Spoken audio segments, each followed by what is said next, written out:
Labdien visiem, paldies, ka atradāt laiku. Sākam šodien jaunu gatavošanās posmu, kas ir šogad jau nav pirmais. Mēs nevienu reizi jau esam runājuši šeit par atsevišķu izlases gatavošanos atbildīgajām sacensībām.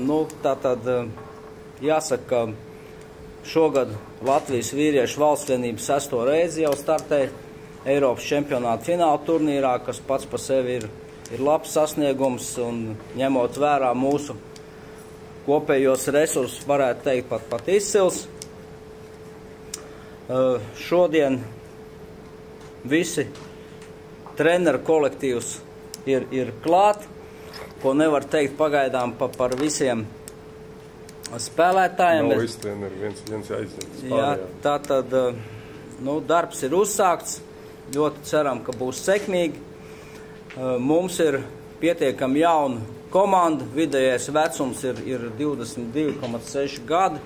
Un spēlētāji, varbūt, ka viņi nav tik pazīstami vēl startautiskā apritē, bet noteikti viņiem ir vēlme pierādīt sevi, parādīt to, ko viņi var izdarīt.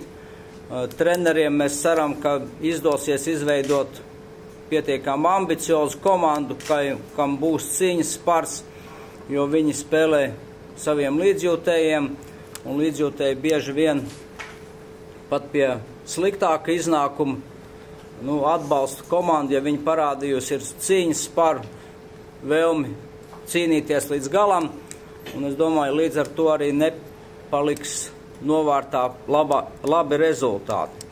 Jāizsaka pateicība visiem izlases atbalstītājiem, Latvijas gāzu, Latvijas dzelzceļš, Norvīga banka, Adidas, un mums tāds prieks ir paziņot, ka no šodienas vēl ir basketbolam jauns atbalstītājs, tā ir Škoda.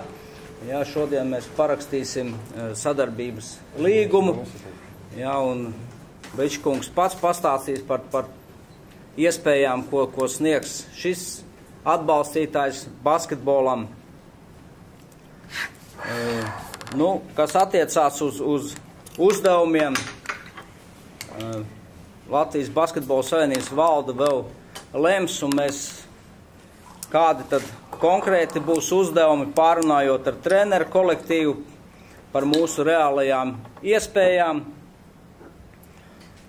Tādus noteikts materiālus labumus basketbola savienība nevar garantēt izlases spēlētājiem, taču treniņa apstākļu materiālais nodrošinājums ir sagatavots kvalitatīvam darbam, un līdz ar to šai plāksnē es domāju, ka viss ir kārtībā.